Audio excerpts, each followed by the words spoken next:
Hello everyone, today what we're doing is we're going to be setting up a Wi-Fi camera. Now this video applies to any camera that uses the Pro iCam app. So first things first, you're going to want to do is download the app. Go to your App Store or Google Play Store and just type in Pro iCam, and it's this top one here that has the blue shield. Go ahead and open the app. Okay.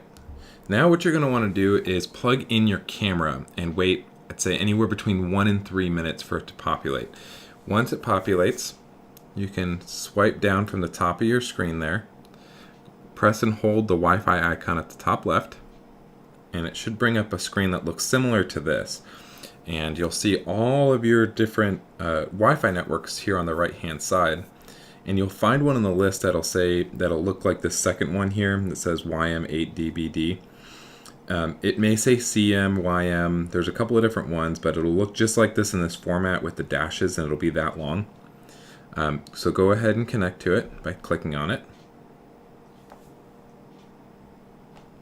Okay. And then we're going to want to go back to the Pro iCam app.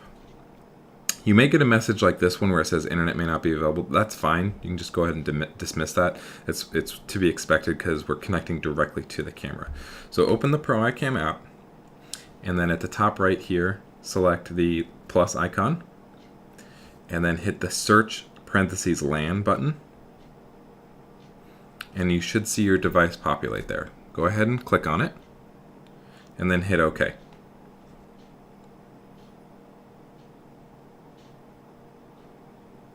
Okay, so now I should be able to tap on the camera here. It's going to tell me to change the password. I'm just going to change it to something generic for now. I'm going to change mine to root, but it doesn't matter what you change it to, but just remember it.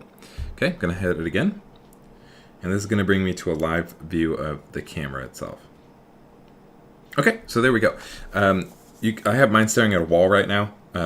But this is just a demonstration. But you can see right here that the time and date's wrong. It thinks it is 1970, and there's some other things that we need to set up. We're not done yet because my tablet here is directly connected to the actual camera. So if I walked any sort of distance away, this would actually stop working. So what we want to do next is hit the gear icon to the right, and it'll have this menu pop up here. Click on the last option here.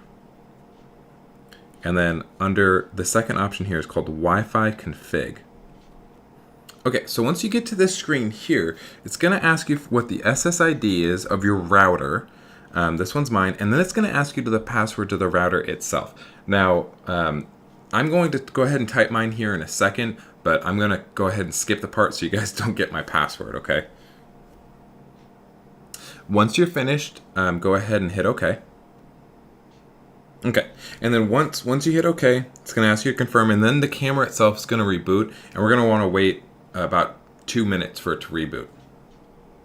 Okay, so once the camera reboots, you're going to want to go back to this screen here. Now the camera rebooted and it actually connected to your Wi-Fi. So now at this point in time, you'd be able to view the camera whether you're at home or away. So you could be out at work, the camera could be at home, and you could view your camera. So you successfully set up the camera on your Wi-Fi if you go back to this screen and you see where it says the blue online there.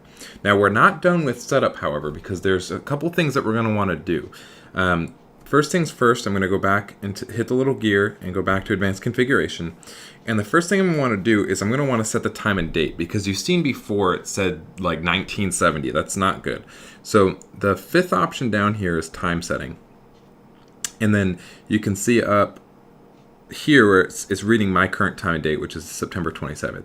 You're going to want to change the time zone. We're in Central Time, which is -6 here.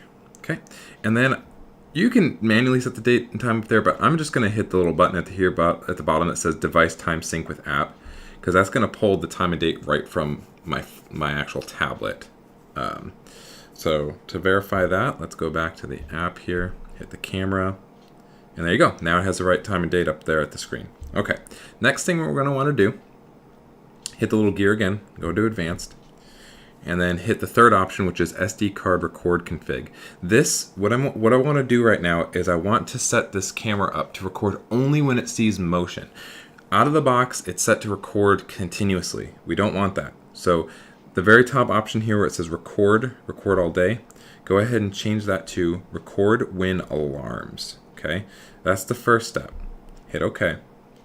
Now we have to, so we basically said record when alarms, but we don't know what an alarm is yet, so we have to configure that alarm. The very top one here where it says alarm config, select that. And it says disable, where it's at the very top here, it says motion detection sensitivity. It says disabled by default. Go ahead and select that, and it's going to bring up a list of anywhere between 1 and 7. Okay, this is how sensitive the motion detection is going to be. 99% of my customers use the number 4, which is normal, but if you find that it's triggering too much or too less, you can go in here and actually adjust this just depending upon if you want it to trigger less or more. So I'm going to leave mine to normal, and then go ahead and hit OK. And that has now set the camera up to do motion activation and the sensitivity of the motion. The next thing I'm going to show you is that every Wi-Fi camera that we sell has a little blue indicator light on it to tell you that it's transmitting Wi-Fi. This is really only necessary during setup so that, whenever you're looking at the device, whenever it's transmitting that YM or CM network. But luckily you can turn that off. You can actually toggle it off and it stays off. But it just helps sell the realism of the device, and it makes the device a little bit more camouflaged. To do that, once you're connected, just go ahead and live view the camera. If you tap anywhere on the screen, it'll bring up a menu here. And I'll kind of go over each one of these individually. But essentially, the top left one is for brightness. So you can adjust the brightness back and forth if you're dealing with a darker image or a lighter one. Next is gamma. Again, it's just a image adjustment, not really that important. Next one, this is that blue light I was talking about. So when you press that, it actually turns, you can tell when it's on and off by the little lines that are coming off the flashlight. If you touch it and toggle it off, that little blue light goes away. Okay. The next one that's kind of important would be this here. So whenever you click this, you can adjust the resolution. Now this isn't the record resolution, this is just the resolution that you see on your screen. So no matter what, it's always going to record at the resolution under the SD card config that we set up earlier. But like if I hit 1080p, it'll just make this image look nicer that I'm looking at remotely. I would recommend leaving this to 480p is fine, and that just really helps with bandwidth and smooth playback when you're trying to look at it from your phone. That especially helps when you're mobile, when you're walking around on your cell phone, you're on 3G, 4G, because you're not trying to push a 1080p image through your cell phone. Okay, so next up, what I'm going to show you is if you had multiple cameras set up here, you'd actually have them in a list. So like you'd have cam 1, cam 2, and you'd see them in a list here. But if you wanted to see all the cameras at the same time, there's a little quad box that's right next to the search glass at the top right.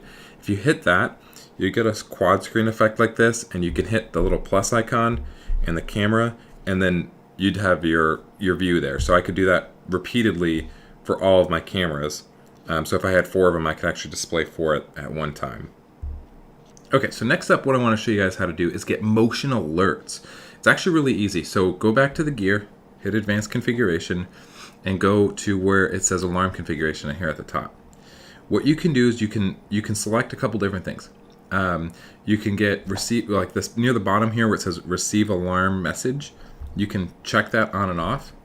If you have it checked, what's going to happen is every single time the camera detects motion, it's going to send you a push notification, kind of like how a text message comes through and it shows up at the top of the screen. It's going to say new motion alert detected.